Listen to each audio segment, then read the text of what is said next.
ঈদ তো তখনই সুন্দর ছিল যখন বুঝতাম না জীবনের মানে কি, যখন মনে করতাম দিনের অর্ধেক সময় না খেয়ে থাকলে 2 দিনে একটা রোজা হয়ে যায়।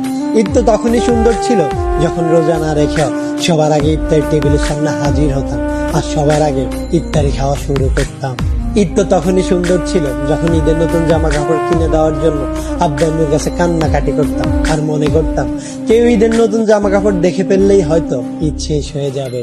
ঈদ তো তখনই সুন্দর ছিল যখন অন্য সবাই ঈদের জামা কাপড় দেখে ফেলার ভয় আলমারিতে অতি গোপনে লুকিয়ে রাখতাম।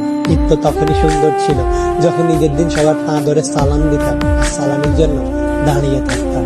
ঈদ তো তখনই সুন্দর ছিল যখন বড়দের দেখতাম তারা কত জায়গায় ঘুরতে যায়, তাদের কত টাকা, আর ভাবতাম কবে জানি বড় হব আর তাদের মতো করে এত সুন্দর করে ঈদ পালন করব।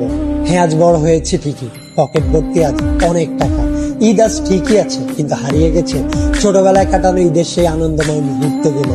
সত্যি অনেক বেশি মিস করি ছোটবেলায় কাটানো ঈদটাকে, যেটা চাইলে কখনো ফিরে পাওয়া সম্ভব নয়।